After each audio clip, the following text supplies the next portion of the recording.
صلی وسلم دائما ابدا على حبيبك خير الخلق كلهم مولاي صل وسلم دائما ابدا على حبيبك خير الخلق كلهم محمد سيد الكونين والثقلين محمد سيد الكونين والثقلين والفريقين من عرب ومن عجم مولاي صل وسلم دائما أبدا على حبيبك خير الخلق كلهم أعوذ بالله من الشيطان الرجيم بسم اللہ الرحمن الرحیم۔ پہلے سب سے آپ میرے ساتھ مل کر اللہ رب العزت کا 100 کروڑ شکر اور احسان مانیے کہ اللہ رب العزت نے ہمیں ایک بار پھر یہ موقع، یہ سعادت، یہ رحمت، یہ نعمت عطا فرمائی ہے کہ ہم ایک رمضان سے دوسرے رمضان تک پھر مل بیٹھے ہیں۔ اور بے شک یہ استقامت اللہ تعالیٰ کی رحمت کی نشانی ہوتی ہے، تو آپ اس پر اللہ کا شکر ادا کریں۔ اللہ تعالیٰ نے ہمیں اس پر قائم رکھے اور ہمیں اللہ حق کے راستے پر دائم چلنے والا بنا دے۔ یہ ہماری نیت اور ہمارا مقصد کیا ہے؟ پہلے مقصد کا بھی تعین ہونا ضروری ہے، کیونکہ جب آپ نے کہیں پہنچنا ہوتا ہے تو منزل کا سامنے ہونا ضروری ہوتا ہے۔ تو ہماری نیت کے ساتھ ہمارا مقصد کیا ہے کہ نمبر 1 ہم اپنے عقیدے کی اصلاح کریں۔ عقیدہ جو ہے وہ ایمان کی بیس ہے، آپ سمجھ رہے ہیں؟ اگر ہمارا عقیدہ ہی ٹھیک نہیں تو پھر ہمارا ایمان بھی صحیح نہیں ہو سکتا، اور اگر ایمان نہیں ہے تو اعمال کسی کام آنے والے نہیں ہیں۔ تو اس دورہ قرآن سے ہمیں کیا چاہیے کہ ہمارے عقیدے کی اصلاح ہو، اور کیا چاہیے کہ ہمیں قرآن کی حقیقت معلوم ہو، اور کیا چاہیے ہمیں رحمان کی معرفت نصیب ہو، ہمیں رسول کی عظمت معلوم ہو، اور ہماری زندگی کی سمت کا تعین ہو۔ ہم نے زندگی ایسے ہی نہیں گزار دینی بے راہ روی میں یا گمراہی میں، ہماری سمت کا تعین ہو کہ ہمیں کون سی سمت میں، صراط المستقیم کی سمت میں زندگی گزارنی ہے، اور پھر ہمیں ایک استاد اور ایک مرشد کی ضرورت، محبت اور اطاعت کا بھی احساس ہو، اور پھر ہمیں آخرت کی چاہت اور طلب پیدا ہو، اور سب سے آخری جو ہمارا مقصد ہے، جو ہم حاصل کرنا چاہتے ہیں اس قرآن کے دورہ سے، کہ ہم سب اپنا محاسبہ بھی کریں ہیں۔ آیات کے تناظر میں ہم اپنا جائزہ لیتے ہوئے آئیں اور نوٹ کرتے ہوئے آئیں کہ کہاں میں قرآن کے مطابق نہیں، تاکہ میں رمضان کے بعد اپنی اصلاح کرنے والا بن جاؤں۔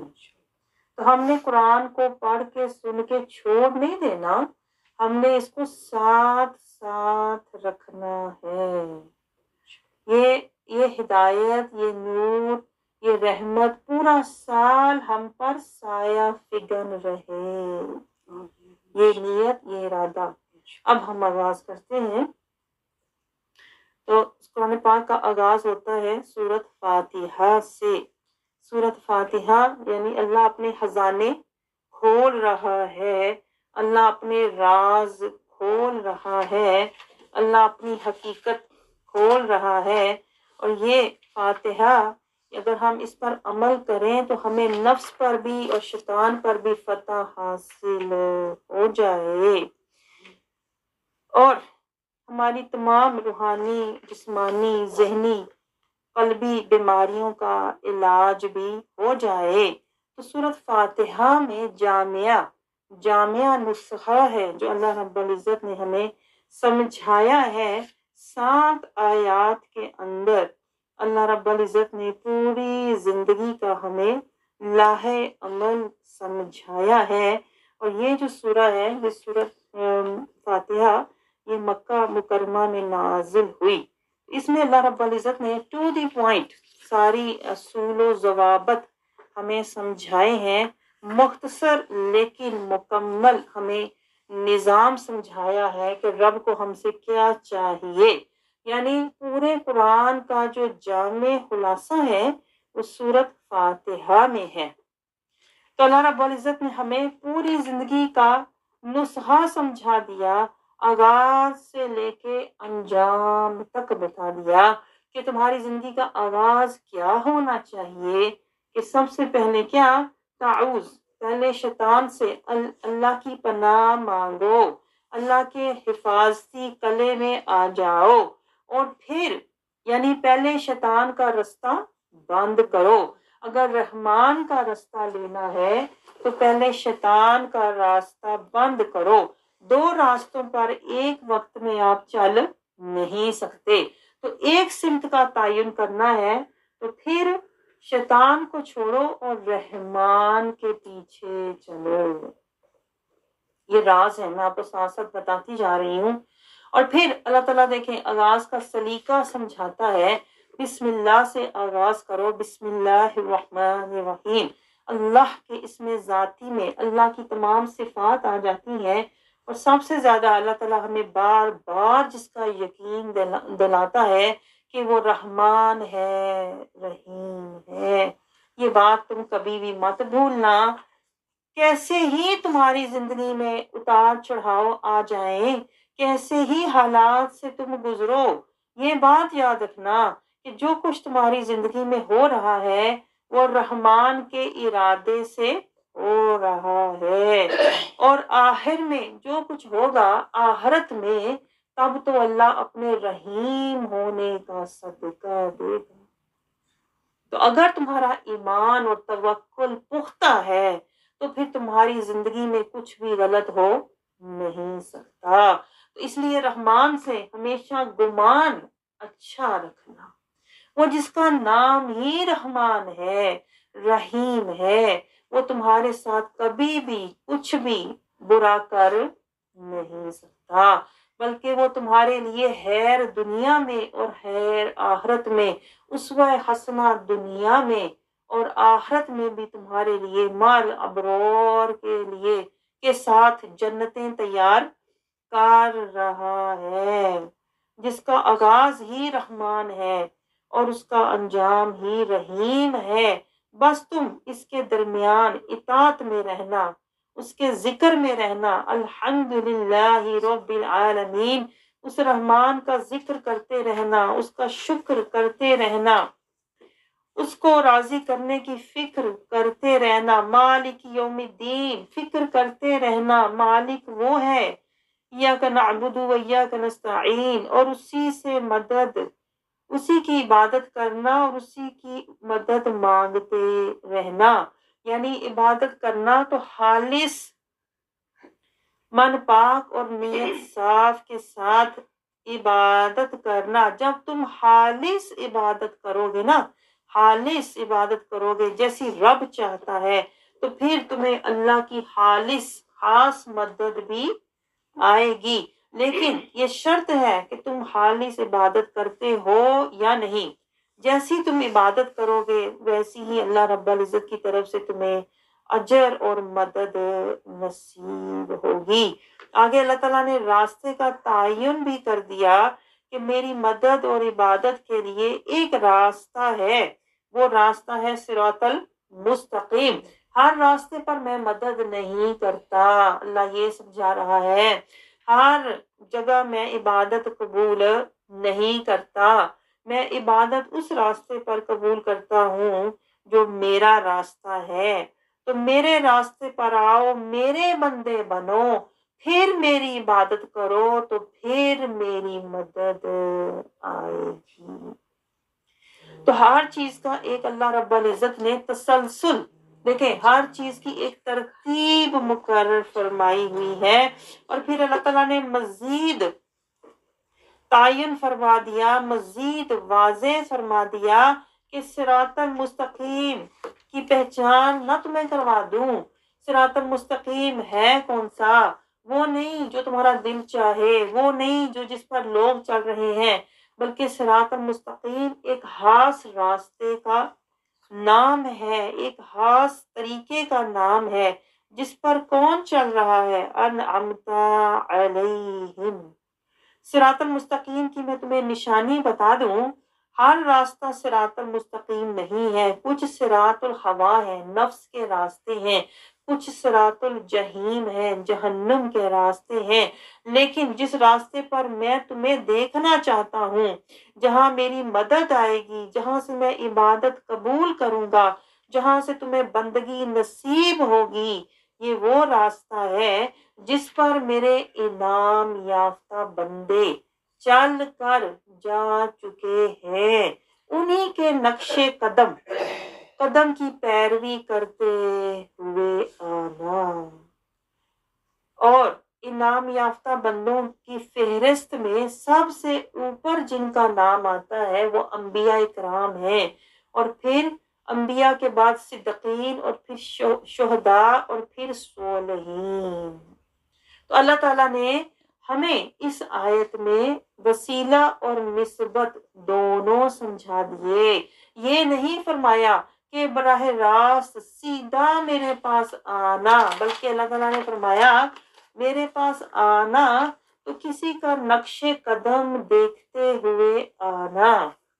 یہ پوائنٹ نوٹ کریں، کسی کے نقش قدم کی پیروی کرتے ہوئے آنا، اور وہ کون ہوں گے؟ وہ نبی ہوں گے، وہ صدقین میرے نبی کے ساتھ دینے والے ہوں گے، وہ میرے نبی پر جان لٹانے والے شہداء ہوں گے، وہ میری نبی کی پیروی کرنے والے صالحین ہوں گے۔ اور پھر اللہ رب العزت فرماتا ہے اسی پر جمے رہنا، اسی لیے اللہ تعالیٰ نے قرآن پاک میں یہ بھی فرمایا ہے کونوا مع الصادقین، سچوں کی صحبت کے ساتھ رہو، سچوں کی صحبت ہی تمہیں شہداء تک لے جائے گی، یعنی تم نفس کشی کرنے والے بن جاؤ گے، اور شہداء کی صحبت ہی تمہیں صالحین تک لے جائے گی، یعنی تم صالحین کے راستے پر اور اطاعت کرنے والے بن جاؤ گے۔ اور اللہ تعالیٰ دیکھیں مزید سمجھا رہا ہے اپنی رحمت سے کہ اس راستے پر نہ چلنا جن پر میرا غضب نازل ہوا۔ غضب کن پر نازل ہوا؟ جو یہودی تھے، جو جانتے ہوئے بھی نہیں مانتے تھے۔ اور پھر اللہ تعالیٰ فرماتا ہے اور نہ تم ان کے راستے پر چلنا، یعنی ان کی پیروی نہ کرنا، الدولین جو گمراہ ہیں، اور گمراہ کون ہیں؟ جو نفس پرست ہیں، اور نفس پرست کون ہیں؟ جو عیسائی ہیں، کہ جنہوں نے حق جان کر بھی اپنے نفس کی پیروی کو اختیار کیا۔ تو اللہ تعالیٰ نے ہمیں چھان کے، ہمیں اچھی طرح سے نکال کے سمجھا دیا ہے کہ یہ جتنے بھی کیٹیگریز ہیں نا، ان سب میں سے مجھے صرف ایک طرح کے لوگ پسند ہیں، ایک راستے والے پسند ہیں، ایک کتاب والے پسند ہیں، ایک نبی والے پسند ہیں، اور وہ راستہ صراط المستقیم ہے، وہ کتاب قرآن ہے، وہ نبی محمد رسول اللہ ہے، وہ صحبت انعمت علیہم ہے، اور وہ جو انعمت علیہم کی صحبت میں بیٹھتے ہیں وہ پھر تقویٰ کا زاد راہ جمع کرتے ہیں، اور انہیں حاصل کیا ہوتا ہے؟ انہیں اس مجاہدے سے ایمان کی دولت حاصل ہوتی ہے۔ اور جتنا ایمان بڑھتا جائے گا اتنا آپ کے دل میں نور پیدا ہوتا جائے گا، اور جتنا نور اور ایمان میں ترقی ہوتی جائے گی اتنے ہی اللہ تعالیٰ آپ کے درجات مسلمین سے متقین، متقین سے مومنین، مومنین سے صالحین، صالحین سے محسنین، محسنین سے مخلصین، مخلصین سے مصطفین، اور پھر مقربین، درجے آپ کے بلند ہوتے جائیں گے۔ تو یہاں پر ہم کیوں نہ دعا کریں، یا اللہ کریم ہمیں صراط المستقیم انعمت علیہم کی صحبت اور تقویٰ کا زاد راہ جمع کرنے والا بنا دے، تاکہ جب ہم دنیا سے جائیں تو ہم ایمان والے بن کر جائیں۔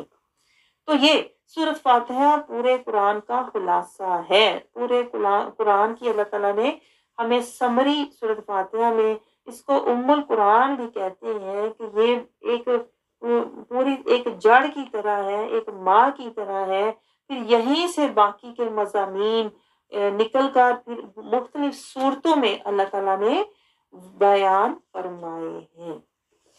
آگے پھر سورۃ بقرہ کا آغاز ہوتا ہے۔ سورۃ بقرہ مدنی سورہ ہے جس میں 286 آیات ہیں اور اس میں 40 رکوع ہیں، اور اس کا آغاز اللہ رب العزت فرماتا ہے اپنے پیارے نام سے، اور ہمیں بھی یہ سمجھاتا ہے کہ زندگی کا آغاز بھی کرو تو صبح اٹھو تو اللہ کے پیارے نام سے، قرآن کا آغاز اللہ کے پیارے نام سے، ہر عمل کا، نیک عمل کا آغاز نیک طرف جاؤ، نیک ارادے سے جاؤ اللہ کے پیارے نام سے۔ بسم اللہ الرحمن الرحیم، اللہ کے نام سے آغاز کرو اور اس یقین سے کرو۔ اللہ نے دیکھے ہر جگہ رحمان رحیم بسم اللہ کے ساتھ رکھا ہے۔ جب تم اللہ کا نام لو تو اس یقین سے لو کہ وہ رحمان بھی ہے، وہ رحیم بھی ہے، اور جو بھی کام میں شروع کروں گا اللہ اس میں اپنی صفات رحمان اور رحیم کو شامل فرما دے گا۔ سورۃ بقرہ کا آغاز ہوتا ہے، اللہ رب العزت حروف مقطعات سے آغاز فرماتا ہے، الف لام میم، اور اس کے بارے میں اولیاء کرام اور جو مفسرین ہیں جب وہ اس کی تہ میں گہرائی میں اترتے ہیں، تحقیق کرتے ہیں، تو وہ پہلے تو یہ کہتے ہیں کہ اللہ اور اس کا رسول بہتر جانتا ہے، لیکن تحقیق سے جو ان کی سمجھ میں، جو اسرار و رموز سے جو علم انہیں حاصل ہوتا ہے، اس سے یہ بھی وہ بیان کرتے ہیں کہ الف سے مراد اللہ، لام سے جبرائیل، میم سے محمد صلی اللہ علیہ وسلم۔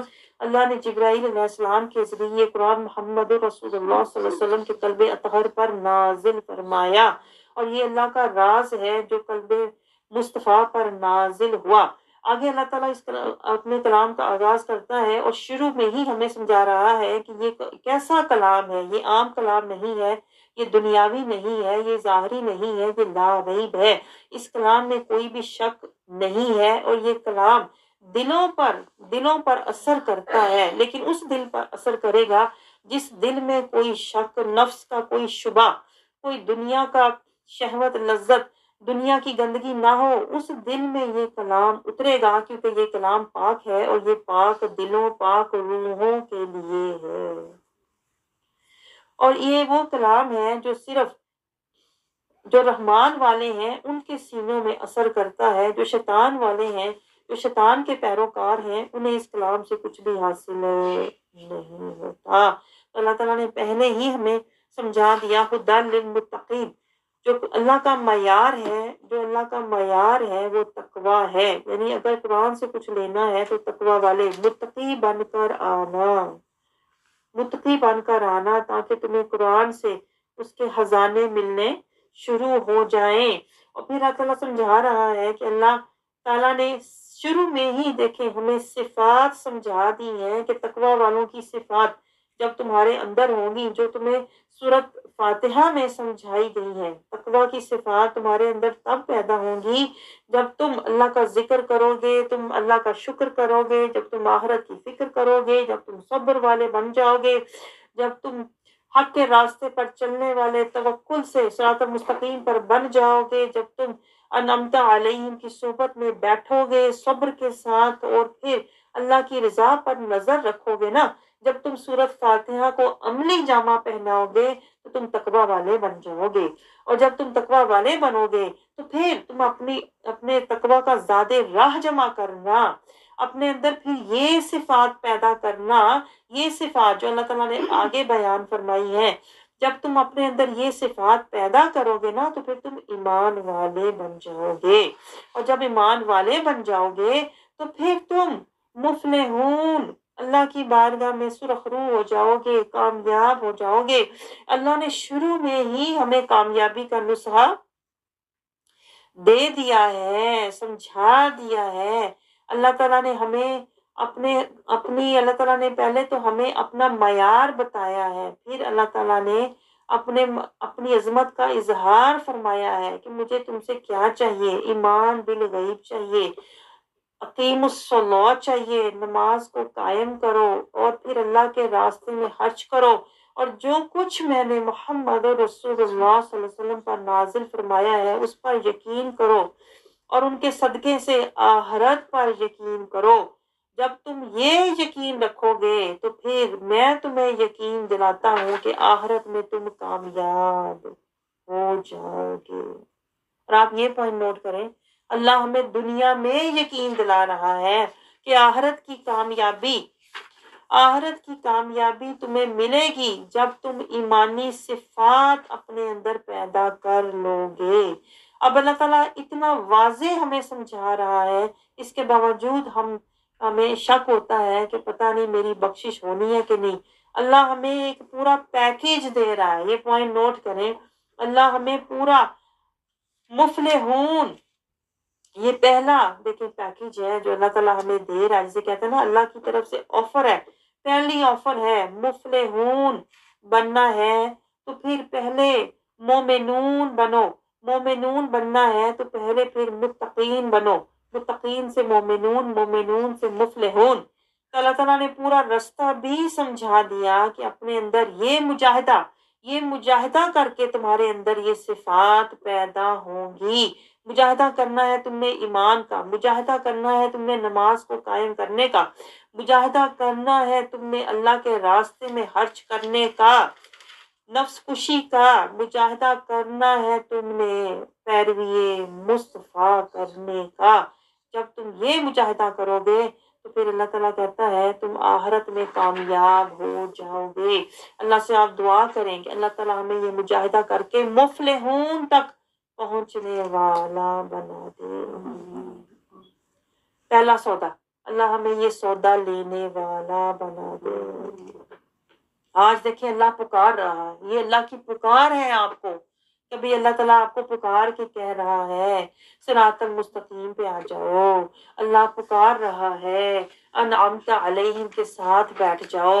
اللہ پکار رہا ہے خود المتقین میں آ جاؤ۔ اللہ پکار رہا ہے مفلحون تک آ جاؤ۔ آج رب پکار رہا ہے، اللہ ہمیں اپنی پکار پر لبیک کہنے والا بنا دے۔ اور اللہ تعالیٰ نے جو ہمیں قرآن کی صورت میں عملی دستور دیا ہے، اللہ اسے ہماری زندگیوں کا دستور بنا دے، ہمارے سینوں کا نور بنا دے، تاکہ ہم اس راستے پر، اس نور پر چلنے والے بن جائیں اور یہ نور ہماری زندگی کا رہنما ہو جائے۔ یہ اللہ تعالیٰ نے ہمیں سودا دیا دائیں ہاتھ والوں کا، رائٹ ہینڈ والوں کی اللہ تعالیٰ نے جنتیوں کا سودا نقشہ پہلے دکھایا ہے۔